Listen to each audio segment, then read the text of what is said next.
ഓം നമ ശിവായ. ഓം ഗം ഗുരുഭ്യോ നമ. ഓം ശ്രീ ലളിതാംബികായ നമ. ഹിമാലയൻ സിദ്ധാശ്രമ കേന്ദ്രം ഒരുക്കുന്ന ശ്രീ ലളിതാ സഹസ്രനാമ പഠനത്തിന്റെ രണ്ടാം ഘട്ടതലത്തിൽ ലളിതാ സഹസ്രനാമത്തിന്റെ സൂക്ഷ്മാർത്ഥ വിചിന്തനമാണ്. ആദ്യ ഭാഗത്ത് നമ്മൾ ആമുഖ ക്ലാസ്സിൽ അതിൻ്റെ പ്രാധാന്യത്തെക്കുറിച്ചെല്ലാം നമ്മൾ പറഞ്ഞിരുന്നു. ഇന്ന് ലളിതാ സഹസ്രനാമത്തിന്റെ തുടക്കം മുതൽ അതിൻ്റെ ഓരോ വാക്കുകളുടെയും വരികളുടെയും അർത്ഥമെന്ത്, അതിൻ്റെ സൂക്ഷ്മാർത്ഥമെന്ത് തുടങ്ങിയ കാര്യങ്ങളാണ് നമ്മൾ ചിന്തിക്കുന്നത്. അപ്പോൾ ഇത് പഠിക്കുവാൻ താല്പര്യപ്പെട്ട് വരുന്നവർ ഒന്ന്, ലളിതാ സഹസ്രനാമം ചൊല്ലുന്നതിനുള്ള ലളിതാ സഹസ്രനാമത്തിൻ്റെ ഒരു ബുക്ക് വാങ്ങിക്കുക. രണ്ട്, അർത്ഥങ്ങൾ എഴുതി വെക്കുന്നതിനാവശ്യമായ വരയിട്ട ഒരു ബുക്ക് നമ്മൾ വാങ്ങിക്കുക. ക്ലാസ്സുകൾ കേൾക്കുന്നതിനൊപ്പം തന്നെ നമ്മൾ അർത്ഥങ്ങൾ എഴുതി പോകുക, നിങ്ങളുടേതായിട്ടുള്ള കുറിപ്പുകൾ എഴുതി പോകുക, ദിവസവും അത് ചൊല്ലിപ്പഠിക്കുക. ഇപ്പം നമ്മൾ ശ്രീ ലളിതാ സഹസ്രനാമം ചൊല്ലാനായിട്ട് അല്ലെങ്കിൽ അത് പഠിക്കാനായിട്ടുള്ള ഒരുക്കം എന്താണെന്ന് ചോദിച്ചു കഴിഞ്ഞാൽ പ്രാഥമികമായിട്ട് ഈ പറഞ്ഞ കാര്യങ്ങളാണ് വേണ്ടത്. ഒന്ന്, ലളിതാ സഹസ്രനാമത്തിൻ്റെ ഒരു പുസ്തകം വേണം. അത് നമുക്ക് ബുക്ക് സ്റ്റോളുകളിൽ നിന്ന് കിട്ടും. ക്ഷേത്രങ്ങൾക്ക് സമീപമുള്ള ചെറിയ കടകളിൽ നിന്നൊക്കെ നമുക്കത് ലഭ്യമാണ്, ഓൺലൈനിലും ലഭ്യമാണ്. അതുപോലെ തന്നെ എഴുതി പഠിക്കാനായിട്ടുള്ള വരയിട്ട ഒരു ബുക്കും നമ്മൾ എടുത്തു വയ്ക്കുക. ലളിതാ സഹസ്രനാമം നമ്മൾ ആദ്യമായിട്ട് പഠിക്കുന്നവരാണെങ്കിൽ നിങ്ങൾ പഠിക്കുന്ന വരികൾ എന്നും ഒരു 15 മിനിറ്റ് സമയം ചൊല്ലാനായിട്ട് ശ്രമിക്കുക. ദിവസവും ചൊല്ലുന്നവരുണ്ട്, ആഴ്ചയിൽ ചൊല്ലുന്നവരുണ്ട്, മാസത്തിൽ ചൊല്ലുന്നവരുണ്ട്. മുന്നേ പഠിച്ചിട്ടുള്ളവർ അവരിതിൻ്റെ സൂക്ഷ്മാർത്ഥങ്ങളെ കൂടുതൽ കൂടുതൽ ചിന്തിച്ച്, നമ്മൾ ആദ്യം പറഞ്ഞ പോലെ ശ്രവണ മനന നിധിധ്യാസനത്തിലൂടെ, സ്വാധ്യായത്തിലൂടെ ആഴത്തിൽ നമ്മൾ പഠിക്കണം. വീട്ടിലെപ്പോഴും ലളിതാ സഹസ്രനാമം ജപിക്കുന്ന സമയത്ത് ഒരു വിളക്ക് കത്തിച്ചു വെച്ച്, നമ്മൾ കുളിച്ച് ശുദ്ധമായൊക്കെ വന്ന് വിളക്ക് കത്തിച്ചു വെച്ച് 2 സന്ധ്യകളിൽ, അതായത് രാവിലെ ഒരു വെളുപ്പിന് 4 മണി മുതൽ 6 മണി വരെയുള്ള സമയം ഏറ്റവും ഉത്തമം. വൈകിട്ട് ഒരു 5:30 മുതൽ 10 മണി വരെയൊക്കെയുള്ള സമയത്ത് നമുക്ക് ലളിതാ സഹസ്രനാമം ദീപത്തിന്റെ മുന്നിലിരുന്ന് ജപിക്കാം. ഒരാൾക്ക് ജപിക്കാം, കുടുംബാംഗങ്ങളെല്ലാം ഒരുമിച്ചിരുന്ന് ജപിക്കുന്നതും ഒക്കെ ഉത്തമമാണ്. ആദ്യമായിട്ട് പഠിക്കുന്നവർ പഠിക്കുന്ന വരികൾ ചൊല്ലി ചൊല്ലി ചൊല്ലി ഓരോ ദിവസവും അല്പസമയം ലളിതാ സഹസ്രനാമം ചൊല്ലുന്നതിനായിട്ട് നമ്മൾ മാറ്റിവെക്കണം. ഇതിൽ ലളിതാ സഹസ്രനാമം ചൊല്ലുമ്പോൾ നിങ്ങൾ ബുക്ക് കയ്യിലേക്ക് എടുക്കുമ്പോൾ അത് തുടങ്ങുന്നത് ഋഷിന്യാദിന്യാസം എന്ന് തുടങ്ങുന്ന ഒരു പ്രധാന ഭാഗത്തോട് കൂടിയിട്ടാണ്. അതിങ്ങനെയാണ് തുടങ്ങുക: ഓം അസ്യ ശ്രീ ലളിതാ സഹസ്രനാമ സ്തോത്ര മഹാമന്ത്രസ്യ. ഓംകാരം എപ്പോഴും മംഗളസൂചകമായ വാക്യമാണ്, ഒരു ബീജാക്ഷരിയാണ്. പരമേശ്വരന്റെ, പരബ്രഹ്മത്തിന്റെ ബീജാക്ഷരിയാണ് ഓംകാരം. നമ്മൾ എല്ലാ മന്ത്രങ്ങളിലും, ഒരു 90% മന്ത്രങ്ങളിലും, എല്ലാ ദേവതകളുടെ മന്ത്രങ്ങളിലും, യൗകിക മന്ത്രങ്ങളിലും, താന്ത്രിക മന്ത്രങ്ങളിലും, വൈദിക മന്ത്രങ്ങളിലും എല്ലാം തന്നെ ഓംകാര ജപത്തോടു കൂടിയിട്ടാണ് ആരംഭിക്കുക. തസ്യവാചക പ്രണവ. ഈ പ്രപഞ്ചത്തിന്റെ, സ്ഥൂല സൂക്ഷ്മ കാരണ പ്രപഞ്ചത്തിന്റെ, പരബ്രഹ്മത്തിന്റെ നാദമാണ് ഓംകാരം എന്ന് പറയും. തന്ത്രശാസ്ത്രത്തിലേക്കൊക്കെ നമ്മൾ പോകുമ്പോൾ പരമേശ്വരന്റെ തന്നെ ബീജാക്ഷരിയാണ്, പരബ്രഹ്മത്തിന്റെ തന്നെ ബീജാക്ഷരിയാണ് ഓംകാരം. വിഷ്ണുവിന്റെ മന്ത്രം ജപിച്ചാലും, ഗണപതിയുടെ മന്ത്രം ജപിച്ചാലും, ലക്ഷ്മിയുടെ മന്ത്രം ജപിച്ചാലും എല്ലാം ഓംകാരത്തോടു കൂടിയാണ് ആരംഭിക്കുക. ഓം നമോ ഭഗവതേ വാസുദേവായ. ഓം ശ്രീ മഹാഗണപതയെ നമ. ഓം ശ്രീ മഹാലക്ഷ്മിയെ നമ. ഓം ശ്രീ മഹാസരസ്വതിയെ നമ. ഓം ശ്രീ ഭൂതനാഥായ നമ. എല്ലാത്തിലും ഓംകാരമുണ്ട്. കാരണം ഓംകാരം ആ പരമേശ്വരനാകുന്ന, ആ പരബ്രഹ്മമാകുന്ന സൂര്യന്റെ പ്രകാശം കൊണ്ടിട്ടാണ് മറ്റ് ദേവതകളെല്ലാം പ്രകാശിക്കുന്നത്, അല്ലേ? പ്രപഞ്ചത്തില് സൂര്യന്റെ പ്രകാശം കൊണ്ടിട്ടാണ്, എനർജി കൊണ്ടിട്ടാണ് ചന്ദ്രനും നക്ഷത്രങ്ങളും പ്രകാശിക്കുന്നതെന്ന് നമ്മൾ പഠിച്ചിട്ടുണ്ട്. എന്നതുപോലെ പരമേശ്വരനാകുന്ന പ്രകാശം കൊണ്ടിട്ടാണ് മറ്റെല്ലാ ദേവതകളും പ്രകാശിക്കുന്നത്, നിലനിൽക്കുന്നത്. അതുകൊണ്ട് തന്നെ ആ പരമേശ്വര സ്മരണയോടെയാണ് ഓംകാരം ജപിക്കുക. അത് മംഗള സൂചകമായ ഒരു വാക്യമാണ്, ഒരു മന്ത്രമാണ്, ഒരു ബീജാക്ഷരിയാണ്. അപ്പൊ ഇവിടെ ഓം അസ്യ ശ്രീ ലളിതാ സഹസ്രനാമ സ്തോത്ര മഹാമന്ത്രസ്യ. ഈ ശ്രീ ലളിതാ സഹസ്രനാമ സ്തോത്രം എന്ന മഹത്തായ മന്ത്രത്തിന്റെ, അസ്യ ഈ ശ്രീ ലളിതാ സഹസ്രനാമ സ്തോത്ര, ലളിതാ സഹസ്രനാമ സ്തോത്രം എന്ന മഹാമന്ത്രസ്യ, മഹാമന്ത്രത്തിന്റെ, അതാണ് ആ വരികളുടെ അർത്ഥം. പസ്യ നമ്മൾ ഇവിടെ ഉപയോഗിക്കുന്നത് ഈ എന്നൊരർത്ഥത്തിലാണ്, ഇപ്പൊ ചൊല്ലാൻ പോകുന്ന എന്നർത്ഥത്തില്.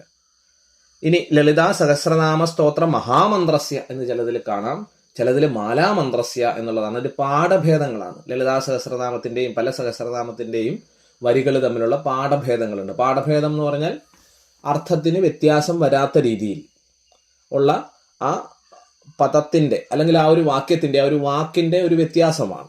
നമ്മൾ ജലം എന്ന് പറയാറുണ്ട് അല്ലേ, അതേപോലെ തമിഴിൽ തണ്ണി എന്ന് നമ്മൾ പറയാറുണ്ട്, ഇംഗ്ലീഷിൽ വാട്ടർ എന്ന് പറയാറുണ്ട്, ഹിന്ദിയിൽ പാനി എന്ന് പറയാറുണ്ട്. ഇതെല്ലാം എന്ത് സംഗതിയാണ്? ജലമാണെന്ന് നമുക്കറിയാം, വെള്ളമാണെന്ന് നമുക്കറിയാം. അപ്പം എന്നതുപോലെ ചില നാമങ്ങളിൽ അർത്ഥം ഒന്ന് തന്നെയായിരിക്കും, പക്ഷെ അതിൻ്റെ ആ ഘടനയ്ക്ക് ചെറിയ വ്യത്യാസം ഉണ്ടായിരിക്കും. ഓക്കെ. ഓം അസ്യ ശ്രീ ലളിതാ സഹസ്രനാമ സ്തോത്ര മഹാമന്ത്രസ്യ. ഓം ഈ ശ്രീ ലളിതാ സഹസ്രനാമ സ്തോത്രം എന്ന മഹത്തായ മന്ത്രത്തിന്റെ വശിന്യാദി വാഗ്ദേവതാ ഋഷയ. വശിന്യാദി വാഗ്ദേവതാ ഋഷയ. ഇപ്പൊ ചൊല്ലിത്തുടങ്ങുമ്പോ ഓം അസ്യ ശ്രീ ലളിതാ സഹസ്രനാമ സ്തോത്ര മഹാമന്ത്രസ്യ. ഓം അസ്യ ശ്രീ ലളിതാ സഹസ്രനാമ സ്തോത്ര മാലാമന്ത്രസ്യ വശിന്യാദി വാഗ്ദേവതാ ഋഷയ. വശിന്യാദി വാഗ്ദേവതകളാകുന്ന ഋഷികകൾ, ദേവതമാർ, അവരാണ് ഈ ലളിതാ സഹസ്രനാമം രചിച്ചത് എന്നാണ് വിശ്വസിക്കുന്നത്. ആദ്യ ക്ലാസ്സിൽ, ആമുഖ ക്ലാസ്സിൽ നമ്മൾ അതിനെപ്പറ്റി പറഞ്ഞിരുന്നു അല്ലെ. ഈ 8 ദേവിമാരാണ് വശിന്യാദി വാഗ്ദേവതകൾ. അതാണ് ഈ ഋഷിന്യാദി ന്യാസത്തിൽ നമ്മൾ പരാമർശിക്കുന്ന 8 വാഗ്ദേവതമാര്. വശിനി, കാമേശി, മോദിനി, വിമല, അരുണ, ജയിനി, സർവേശി, കൗലിനി എന്നിവരാണ് ഈ 8 വാഗ്ദേവിമാർ. ഈ വാഗ്ദേവിമാരാണ് ലളിതാ സഹസ്രനാമം രചിച്ചത്. ഈ ഋഷികകൾ 8 പേര് ചേർന്ന് രചിച്ച അതിശക്തമായിരിക്കുന്ന ഒരു സഹസ്രനാമം കൂടിയാണ്. അപ്പൊ വശിന്യാദി വാഗ്ദേവത ഋഷിയ എന്നതിന്റെ അർത്ഥം എന്താണ്? വസിനി തുടങ്ങിയിരിക്കുന്ന 8 വാഗ്ദേവതകളാണ് ഇതിന്റെ ഋഷികകൾ, ഋഷിമാർ, എഴുതിയവർ, രചിച്ചവർ, ചൊല്ലിയവർ എന്നർത്ഥം. അടുത്തതിൽ പറയുന്നു അനുഷ്ടുപ് ഛന്ദ. ഛന്ദഹ എന്നും പറയാറുണ്ട്, ഛന്ദ എന്ന് ഉപയോഗിക്കാറുണ്ട്. അനുഷ്ടുപ് ഛന്ദ. അനുഷ്ടുപ്പ് എന്ന പേരിലുള്ള ഛന്ദസ്, അതായത് അത് ചൊല്ലുന്ന ആ ഒരു വൃത്തം, അല്ലെങ്കിൽ അത് ചൊല്ലുന്ന ആ ഒരു രാഗം, അത് ചൊല്ലുന്ന ആ ഒരു ഈണം, 8 അക്ഷര വിന്യാസം ഉള്ളതാണ് അനുഷ്ടുപ്പ്. നമുക്കതിലേക്ക് വരാം. ഓക്കെ. അനുഷ്ടുപ്പ് എന്ന ഛന്ദസിലാണ് അത് ചൊല്ലുന്നത്. ശ്രീ ലളിതാ പരമേശ്വരി ദേവത. മറ്റു ചിലതിൽ ശ്രീ ലളിതാംബികാ ദേവത എന്ന് കാണാം. ഇതിൽ പരാമർശിക്കപ്പെടുന്ന ആരെ പറ്റിയാണ്? ശ്രീ ലളിതാ പരമേശ്വരിയാണ് ഇതിന്റെ ദേവത. ഇതിൽ പറയുന്ന ആരാധനാമൂർത്തി ആരാണ്? ലളിതാ പരമേശ്വരിയാണ്. ഇതാണ് സാമാന്യമായി വരിക. മറ്റു ചിലയിലേക്കൊക്കെ നമ്മൾ പോകുമ്പോൾ ശ്രീമദ് വാഗ്ഭവ ഇത് എന്നൊക്കെ പറഞ്ഞുള്ള മറ്റ് ഭാഗങ്ങൾ കൂടിയുണ്ട്. മധ്യകൂടം, ശക്തികൂടം, ഇതിനെയൊക്കെ പറ്റി പറയുന്നുണ്ട്. അതൊക്കെ സാധാരണ നമ്മൾ പ്രത്യേക പൂജാവിധാനങ്ങളോടുകൂടി ചെയ്യുമ്പോഴാണ് അംഗന്യാസം, കരന്യാസം, മറ്റു ചില കാര്യങ്ങളൊക്കെ ചേർത്തിട്ട് പറയുക. നമ്മൾ സാമാന്യമായിട്ട് ജപിക്കുമ്പോൾ ഇത്രയും കാര്യം നമ്മൾ ചൊല്ലിയാൽ മതി. ഓം അസ്യ ശ്രീ ലളിതാ സഹസ്രനാമ സ്തോത്ര മഹാമന്ത്രസ്യ. ഓം ഈ ശ്രീ ലളിതാ സഹസ്രനാമ സ്തോത്രം എന്ന മഹത്തായ മന്ത്രത്തിന്റെ വശിന്യാദി വാഗ്ദേവതാ ഋഷയ. വശിനി മുതലായ വാഗ്ദേവതകളായിട്ടുള്ള ഋഷികൾ എഴുതിയിട്ടുള്ള അനുഷ്ടുപ് ഛന്ദഹ.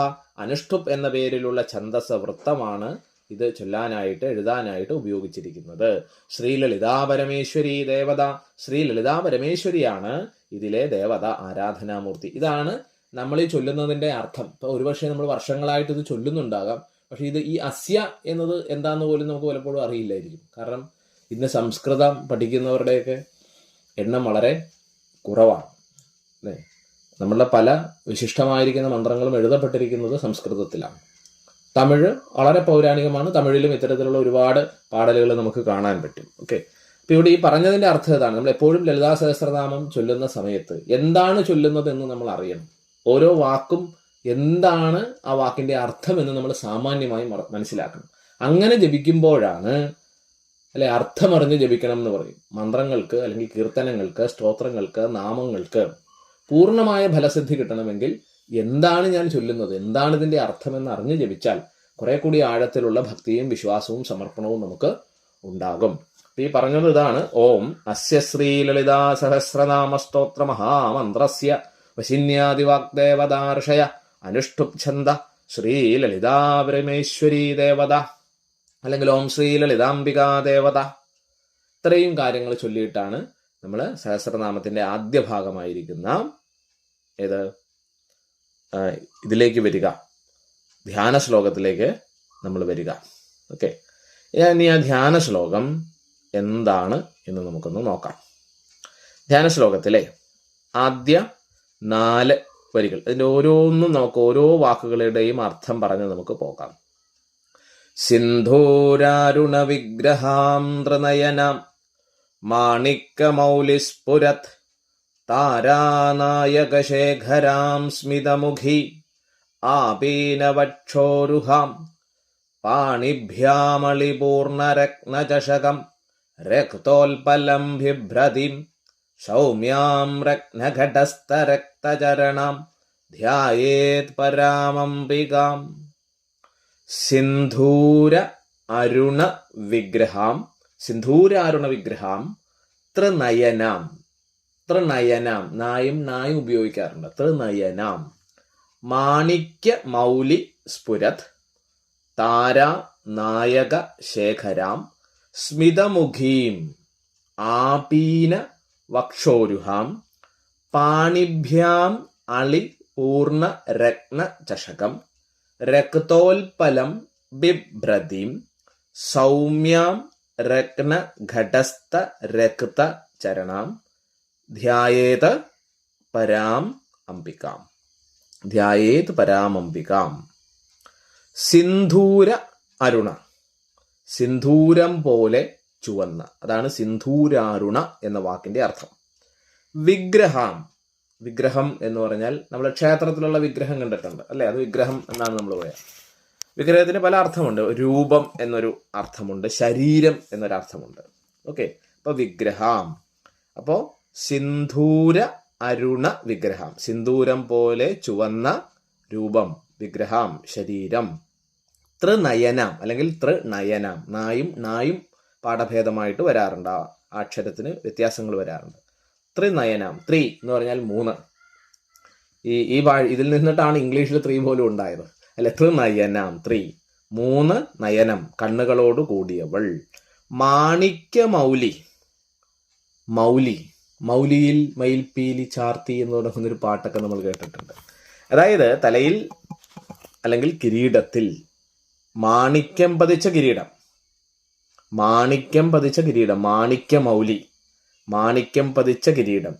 സ്ഫുരത് ശോഭിക്കുന്നത്, തിളങ്ങുന്നത്. അപ്പൊ സിന്ധൂരാരുണ വിഗ്രഹാം ത്രിനയനാം മാണിക്യമൗലി സ്ഫുരത് എന്ന് പറഞ്ഞാൽ സിന്ദൂരം പോലെ ചുവന്ന രൂപം, ശരീരത്തോടു കൂടിയവളും 3 കണ്ണുകളോട് കൂടിയവളും മാണിക്യം പതിച്ച കിരീടത്താൽ ശോഭിക്കുന്നവളും തിളങ്ങുന്നവളും. അതാണ് സിന്ധൂരാരുണ വിഗ്രഹാം ത്രിനയനാം മാണിക്യമൗലി സ്ഫുരത്.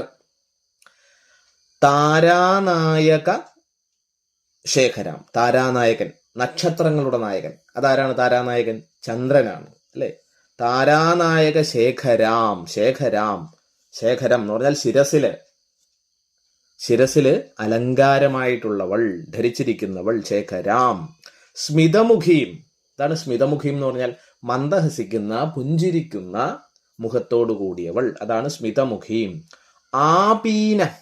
ആപീനം എന്ന് പറഞ്ഞാൽ പുഷ്ടിയുള്ളത്, നിറഞ്ഞിരിക്കുന്നതായ. വക്ഷോരുഹാം, മാറിടത്തോടു കൂടിയവളും, ഭക്തവാത്സല്യം കൊണ്ട് നിറഞ്ഞ മാറിടത്തോടു കൂടിയവൾ എന്നാണ് അവിടെ അർത്ഥം നമ്മൾ ചിന്തിക്കേണ്ടത്. ആപീനം എന്ന് പറഞ്ഞാൽ പുഷ്ടിയുള്ള, നിറഞ്ഞ. വക്ഷോരുഹ മാറിടം തോടുകൂടിയവൾ. പാണിഭ്യാം കൈകളിൽ, പാണിഭ്യാമളി എന്ന് വെച്ചാൽ 2 കൈകളിൽ. അളി എന്ന് പറഞ്ഞാൽ വണ്ടുകൾ. രത്നചഷകം, രത്നം പതിച്ച പാനപാത്രം. അതിന്റെ അർത്ഥം നമുക്ക് പറഞ്ഞു വരാം. രക്തോൽപലം എന്ന് പറഞ്ഞാൽ ചുവന്നതായിരിക്കുന്ന താമര. ഉൽപ്പലം താമര, രക്തോൽപലം ചുവന്ന താമര. ബിഭ്രതീം ധരിച്ചിരിക്കുന്നവൾ, ചുഴറ്റുന്നവൾ എന്നൊരർത്ഥമുണ്ട്. കയ്യിൽ ഇങ്ങനെ താമര ചുഴറ്റുക അല്ലെങ്കിൽ ധരിച്ചിരിക്കുക എന്ന 2 അർത്ഥമുണ്ട്. ബിഭ്രതീം. സൗമ്യാം, ശാന്തയായ, സൗമ്യഭാവമുള്ള. രത്നഘടസ്ഥ, രത്നം പതിച്ച ഘടം, കുടത്തിൽ ഇരിക്കുന്ന അല്ലെ. രത്നഘടസ്ഥ, രത്നം പതിച്ച കുടത്തിൽ ഇരിക്കുന്ന. രക്തചരണം, ചുവന്ന ചരണം, പാദങ്ങളോട് കൂടിയവർ, ചുവന്ന പാദങ്ങളോട് കൂടിയവൾ. ധ്യായേത്, ധ്യാനിക്കണം, ഓർമ്മിക്കണം. പരാമംബികാം, പരമമായ അംബികയെ, അമ്മയെ, പരാശക്തിയെ ഓർമ്മിക്കണം. ഇതാണ് ഇതിന്റെ പദാനുപത ആ ഓരോ വാക്കുകളുടെയും അർത്ഥമാണ് പറഞ്ഞത്. സിന്ധൂരാരുണ സിന്ദൂരം പോലെ ചുവന്ന, വിഗ്രഹം രൂപത്തോട് ശരീരത്തോട്, ത്രിനയനാം 3 കണ്ണുകളോട്, മാണിക്യമൗലി മാണിക്യം പതിച്ച കിരീടം, സ്ഫുരത് ശോഭിക്കുന്ന തിളങ്ങുന്ന, താരാനായക നക്ഷത്രങ്ങളുടെ നായകനായിരിക്കുന്ന ചന്ദ്രനെ, ശേഖരാം ശിരസിൽ അലങ്കാരമായിട്ടുള്ളവൾ, സ്മിതമുഖിയും മന്ദഹസിക്കുന്ന മുഖത്തോടു കൂടിയവൾ, ആപീനം പുഷ്ടിയുള്ള നിറഞ്ഞ ഉയർന്ന വക്ഷോരുഹാം സ്തനങ്ങളോട് കൂടിയവൾ, മാറിടത്തോടു കൂടിയവൾ, പാണിഭ്യാമളി പാണി കൈകളിൽ 2 കൈകളിൽ വണ്ടുകൾ ചുറ്റുമുള്ള, രത്നചഷകം രത്നം പതിച്ച പാനപാത്രം, രക്തോൽപ്പലം പിടിച്ചിരിക്കുന്ന ആ രക്തോൽപ്പലം, ചുവന്ന താമര, ബിഭ്രതീം ധരിച്ചിരിക്കുന്നവൾ ചുഴറ്റുന്നവൾ, സൗമ്യാം സൗമ്യയായ ശാന്ത സ്വഭാവമുള്ള ശാന്തയായ രത്നഘടസ്ഥ ആ അമ്മ അല്ലെ. ആ രത്നഘടസ്ഥ എന്ന അർത്ഥം രത്നം പതിച്ച കുടത്തിലിരിക്കുന്ന രത്നചരണാം, രത്നഘടസ്ഥ രക്തചരണാം എന്ന് പറഞ്ഞാൽ ചുവന്ന പാദങ്ങളോട് കൂടിയവൾ, ധ്യായേത് ധ്യാനിക്കുന്നു, പരാമംബിക പരമമായ അമ്മയെ പരാശക്തിയെ. അപ്പോ ഈ പറഞ്ഞതിന്റെ അർത്ഥം എന്താണ്? ഈ ചൊല്ലിയതിന്റെ ഇതാണ്. സിന്ധൂരാരുണ വിഗ്രഹാം ത്രിനയനാം മാണിക്യമൗലിസ്ഫുരത്താരാനായകശേഖരാം സ്മിതമുഖീം ആപീനവക്ഷോരുഹാം പാണിഭ്യാമളിപൂർണരത്നജഷകം രക്തോൽപ്പലം ബിഭ്രതിം സൗമ്യാം രത്നകടസ്ഥരക്തചരണാം ധ്യായേത് പരാമംപികാം. സിന്ധൂരാരുണ വിഗ്രഹാം ത്രിനയനാം മാണിക്യമൗലിസ്ഫുരത്താരാനായകശേഖരാം സ്മിതമുഖീമാപീനവക്ഷോരുഹാം പാണിഭ്യാമളിപൂർണരത്നജഷകം രക്തോൽപ്പലം ബിഭ്രതിം സൗമ്യാം രത്നകടസ്ഥരക്തചരണാം ധ്യായേത് പരാമംപികാം. അപ്പൊ നമുക്കിത് ചൊല്ലുമ്പോ നിർത്തി ചൊല്ലാം.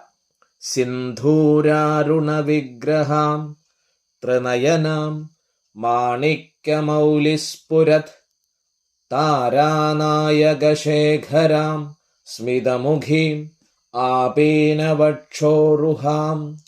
പാണിഭ്യാമളിപൂർണ രത്നചഷകം രക്തോൽപ്പലം ബിഭ്രതിം സൗമ്യാം രത്നഘടസ്ഥരക്തചരണാം ധ്യായേത് പരാമംപികാം. അങ്ങനെ നിരന്തരം ചൊല്ലിക്കഴിയുമ്പോൾ കുറച്ച് വേഗത്തില് ചേർത്ത് നമുക്ക് ചൊല്ലാൻ പറ്റും. സിന്ധൂരാരുണ വിഗ്രഹാം ത്രിനയനാം മാണിക്യമൗലിസ്ഫുരത് താരാനായകശേഖരാം സ്മിതമുഖീമാപീനവക്ഷോരുഹാം പാണിഭ്യാമളിപൂർണ രത്നചഷകം രക്തോൽപ്പലം ബിഭ്രതിം സൗമ്യാം രത്നകടസ്ഥരക്തചരണാം ധ്യായേത് പരാമംബികാം.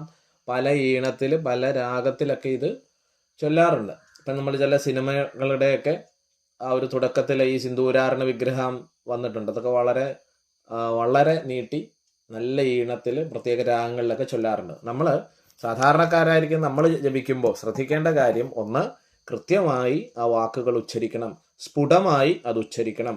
അത് ഉച്ചരിക്കുമ്പോൾ എന്താണ് ഞാൻ ഉച്ചരിച്ചത് എന്നുള്ള ആ വാക്കുകളുടെ അർത്ഥം നമ്മൾ മനസ്സിലാക്കണം. നമ്മുടേതായ ഈണത്തിൽ നമ്മൾ ചൊല്ലുക. നമ്മളാരും എല്ലാവർക്കും ഒരേ ഈണമോ ഒരേ ശബ്ദ ഇതൊന്നും ആയിരിക്കില്ല, വ്യത്യസ്തമായിരിക്കും അല്ലേ.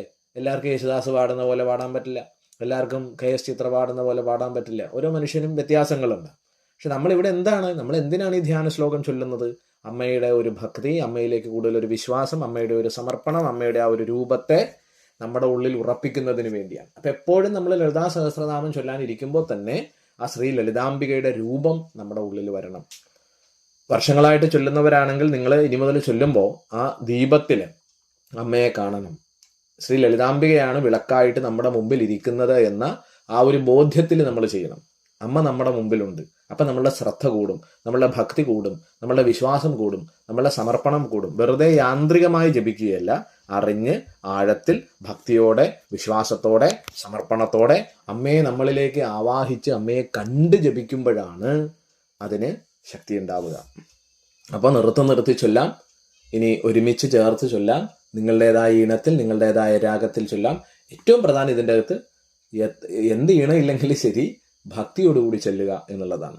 സിന്ധൂരാരുണ വിഗ്രഹാം ത്രിനയനാം മാണിക്യമൗലിസ്ഫുരത് താരാനായകശേഖരാം സ്മിതമുഖീമാപീനവക്ഷോരുഹാം പാണിഭ്യാമളിപൂർണരത്നചഷകം രക്തോൽപലം ബിഭ്രതിം സൗമ്യാം രത്നകടസ്ഥരക്തചരണാം ധ്യായേത് പരാമംബികാം സിന്ധൂരാരുണവിഗ്രഹാം ഹൃദയനാം മാണിക്യമൗലിസ്ഫുരത്താരാനായകശേഖരാം സ്മിതമുഖീമാപീനവക്ഷോരുഹാം പാണിഭ്യാമളിപൂർണരത്നചഷകം രക്തോൽപലം ബിഭ്രതിം സൗമ്യാം രത്നഘടസ്ഥരക്തചരണാം ധ്യായേത് പരാമംബികാം. നമ്മളിത് ചൊല്ലുമ്പോൾ നമ്മളുടെ മനസ്സിലേക്ക് വരേണ്ട ഭാവം എന്താണ്? അമ്മയെ പറ്റിയിട്ടുള്ള രൂപം എന്താണ്? സിന്ധൂരാരുണ വിഗ്രഹാം, സിന്ദൂരം പോലെ ചുവന്ന ആ ശരീരത്തോടു കൂടിയവൾ, സൗന്ദര്യവതിയായിരിക്കുന്ന അമ്മയുടെ ആ ഒരു ശരീരത്തെയാണ് ഇതിൽ വർണ്ണിക്കുക, അല്ലെ? ആ അമ്മയുടെ ശരീരം എന്തോ നിറത്തോടു കൂടിയതാണ്? സിന്ധൂരാരുണ വിഗ്രഹം, സിന്ദൂരം പോലെ ചുവന്ന ആകർഷകമായ രൂപത്തോടു കൂടിയവളാണ്. ആ അമ്മ ത്രിനയനയാണ്. എന്ന് വെച്ചാൽ എന്താ? 3 കണ്ണുകളുണ്ട്. 2 കണ്ണുകൾ നമ്മൾ പറയാറുണ്ട്. 2 കണ്ണുകൾ ഈ ലോകത്തെ നമുക്ക് കാണിച്ചു തരുന്നതാണ്. ദേവതകൾക്ക് പലർക്കും 3-ാം കണ്ണുണ്ട്. അതൊരു സിംബോളിക് ആയിട്ട് വരുന്നതാണ്. 3-ാം കണ്ണ് സൂക്ഷ്മ ദർശനത്തിന്റെ കണ്ണാണ്, ഇൻറ്റ്യൂഷന്റെ കണ്ണാണ്, അല്ലെങ്കിൽ നമ്മൾ പറയാറുണ്ട് അതീന്ദ്രിയ ജ്ഞാനത്തിന്റെ കണ്ണാണ്, തേർഡ് ഐ എന്നാണ് നമ്മളതിനെ പറയുക. അപ്പൊ അമ്മ ഈ സ്ഥൂലത്തിലും മാത്രമല്ല, സൂക്ഷ്മത്തിലും കാരണത്തിലും സർവപ്രപഞ്ചത്തിലും നിറഞ്ഞു നിൽക്കുന്ന അമ്മ സർവ്വതും കാണുന്നവളാണ്. 3 ലോകങ്ങളെയും കാണുന്നവളാണ്. സൂര്യൻ, ചന്ദ്രൻ, അഗ്നി തുടങ്ങിയിരിക്കുന്ന 3 തത്വങ്ങളെയും ധരിച്ചിരിക്കുന്നവളാണ് അമ്മ. ആ ഒരു അർത്ഥത്തിലാണ് അമ്മയ്ക്ക് 3 കണ്ണുകൾ ഉള്ളതെന്ന് നമ്മൾ മനസ്സിലാക്കുക.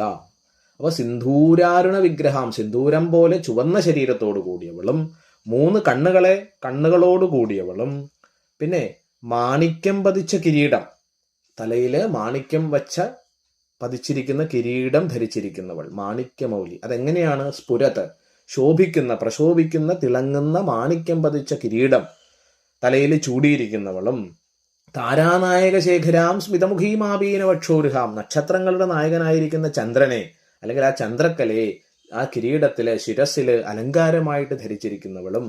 പിന്നെ എങ്ങനെയുള്ള അമ്മയാണ്? സ്മിതമുഖീം, മന്ദഹസിക്കുന്ന മുഖമാണ്. ലളിതാംബിക ശാന്തസ്വരൂപിയായ ദേവതയാണ്. മറ്റു ചില ദേവതകളുടെയൊക്കെ ധ്യാന ശ്ലോകങ്ങൾ നമ്മൾ പഠിക്കുമ്പോൾ ഉഗ്രയാണ്, ഉഗ്രഭാവത്തോടു കൂടിയിരിക്കുന്ന ദേവതകളുണ്ട്. ഇപ്പൊ കാളീം മേഹസമപ്രഭാം ഹൃദയനാം വേദാളകണ്ഠസ്ഥിതാം ഖഡ്ഗം ഘേടകപാലധാരികശിരകൃത്വാകരാഗ്രേഷുജ ഭൂതപ്രേത പിശാചമാതൃസഹിതാം മുണ്ടസ്രജാലങ്കൃതാം വന്ദേ ദുഷ്ടമസൂരികാദിവിപതാം സംഹാരിണീം ഈശ്വരീം. സംഹാരരൂപിണിയായ കാളിയുടെ ധ്യാന ശ്ലോകങ്ങൾ നമ്മൾ വായിക്കുമ്പോൾ അതിലൊക്കെ ഉഗ്രഭാവമാണ്, അല്ലെ? ജ്വലിക്കുന്ന കണ്ണുകളോട് കൂടിയവളാണ്. ഭയങ്കര ആ ശത്രു നിഗ്രഹത്തിനുള്ള ഭാവമാണ്. ഇവിടെ എങ്ങനെയാണ്? ശാന്ത സ്വരൂപിയാണമ്മ, മന്ദഹസിക്കുന്ന മുഖത്തോടു കൂടിയവളാണ്, ഭക്തനെ നോക്കി മന്ദഹസിച്ചു കൊണ്ടിരിക്കുന്നവളാണ്, ഭക്തനോടുള്ള വാത്സല്യം കൊണ്ട് നിറഞ്ഞവളാണമ്മ എന്നാണ്. അടുത്ത വരി നോക്കൂ. ആപീനവക്ഷോരുഹാം, പുഷ്ടിയുള്ള നിറഞ്ഞ മാറിടത്തോട് സ്തനങ്ങളോട് കൂടിയവൾ. ഒരു കുഞ്ഞിനെ കാണുമ്പോൾ ഒരു അമ്മയുടെ മാറിടം തുളുമ്പും എന്ന് പറയും. എന്ന് വെച്ചാൽ വാത്സല്യം കൊണ്ട് അതിനെ പാലൂട്ടാൻ. അപ്പൊ ഭക്തർക്ക് ആത്മജ്ഞാനമാകുന്ന, ആത്മാനന്ദമാകുന്ന അമൃതത്തെ ഊട്ടുന്നവളാണ് അമ്മ.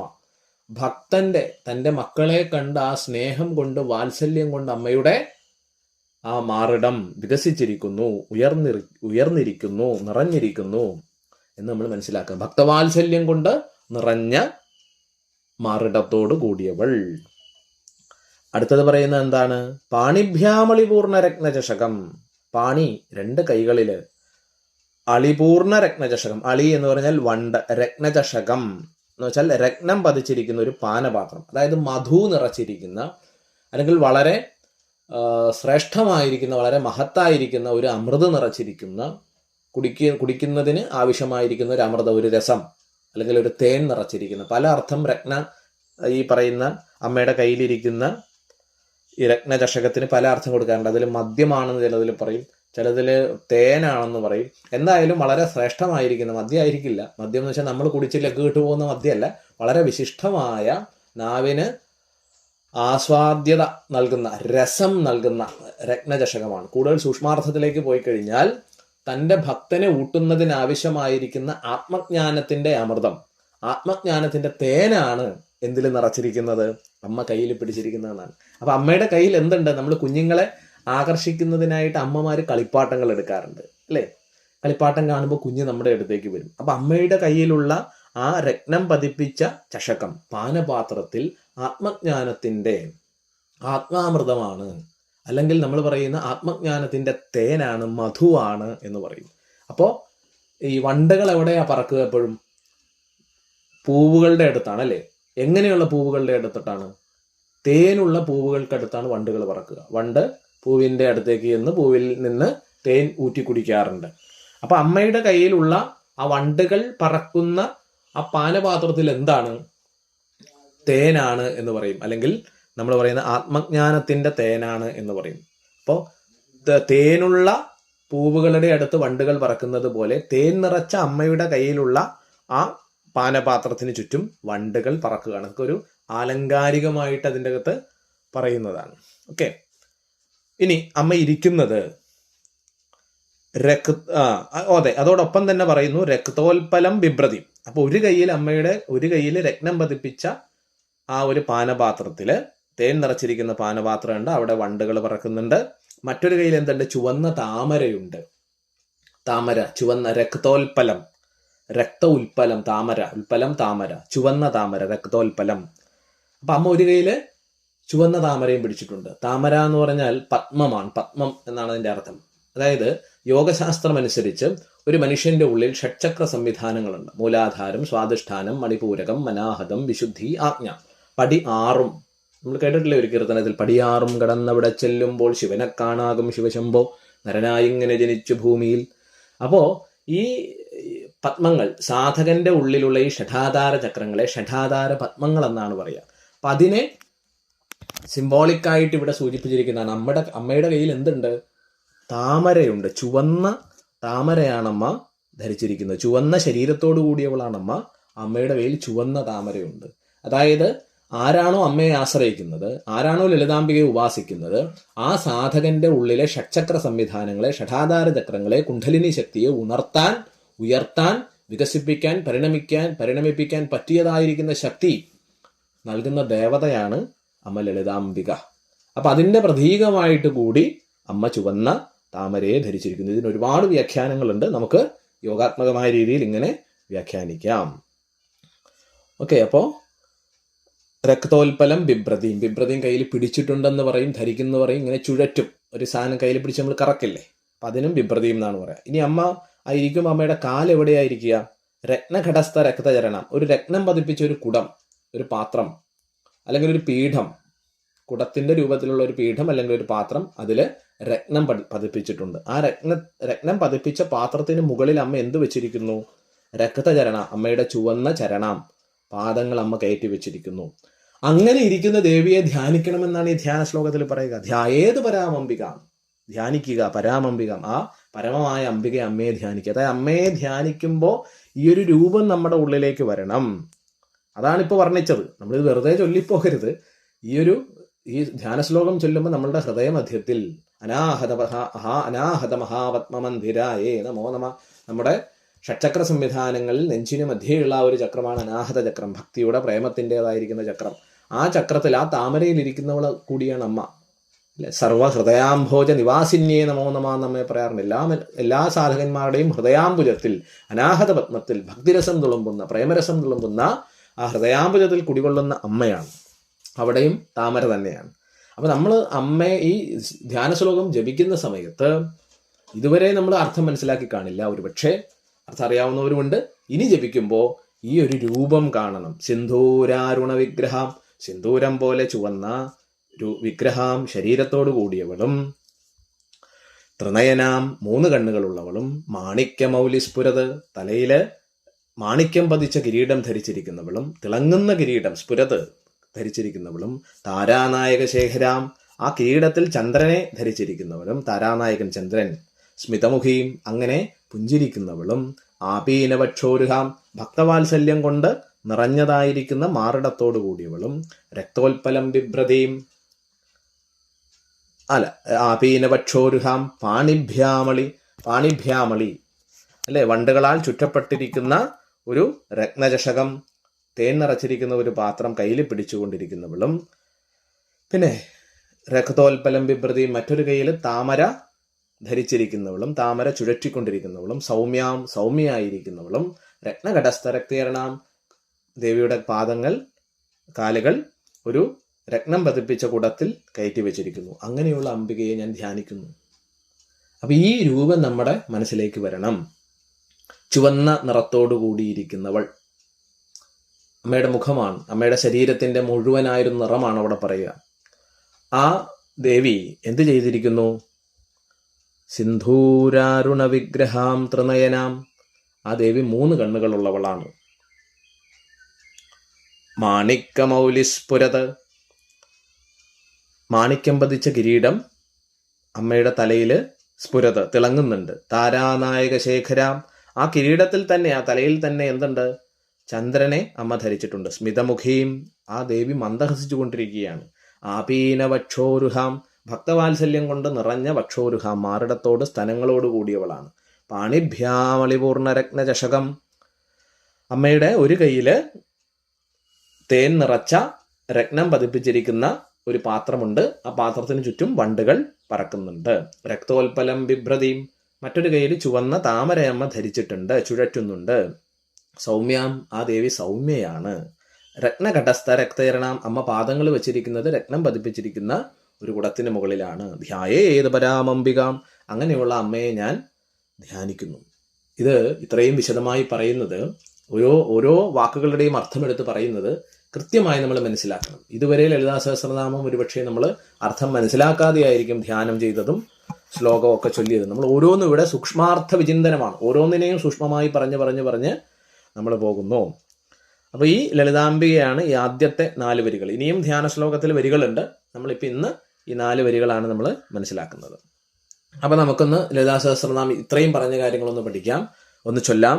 ഓം അസ്യ ശ്രീ ലളിതാ സഹസ്രനാമ സ്തോത്ര മഹാമന്ത്രസ്യ വശിന്യാദിവാഗ്ദേവതാർഷയ അനുഷ്ഠുപ്ഛന്ദ ശ്രീ ലളിതാ പരമേശ്വരീ ദേവതാം.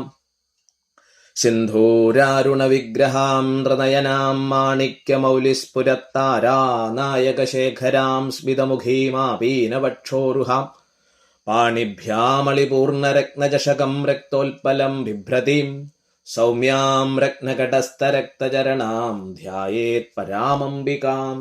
സിന്ധൂരാരുണ വിഗ്രഹാം ത്രിനയനാം മാണിക്യമൗലിസ്ഫുരത് താരാനായകശേഖരാം സ്മിതമുഖീം ആപീനവക്ഷോരുഹാം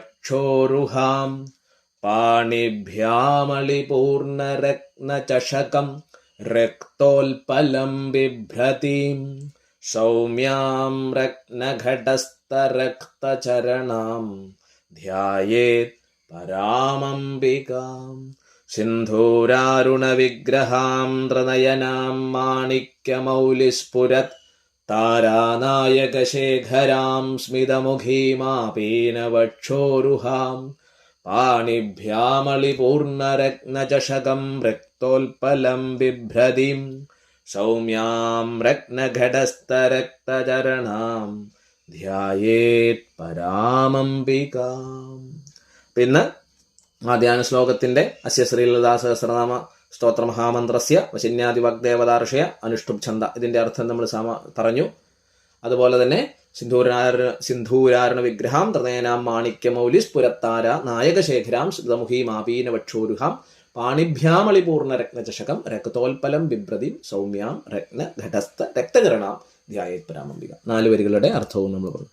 ഇത് പല കുറി ആവർത്തിക്കുന്നത്, ധ്യാന ശ്ലോകം 4 വരി പല ആവർത്തി ചൊല്ലിയത് നിങ്ങൾക്ക് മനസ്സിലാക്കാൻ വേണ്ടിയാണ്. പുതുതായി പഠിക്കുന്നവർക്കും കൂടുതൽ അത് കേട്ട് ചൊല്ലുന്നതിന് വേണ്ടിയാണ്. അപ്പോൾ ഈ പാഠങ്ങൾ കേൾക്കുന്നതിനൊപ്പം തന്നെ ആ ബുക്ക് വാങ്ങിച്ചു വെച്ച് ഇതിനൊപ്പം തന്നെ അത് ചൊല്ലിപ്പഠിക്കുക, അർത്ഥങ്ങൾ എഴുതി പഠിക്കുക.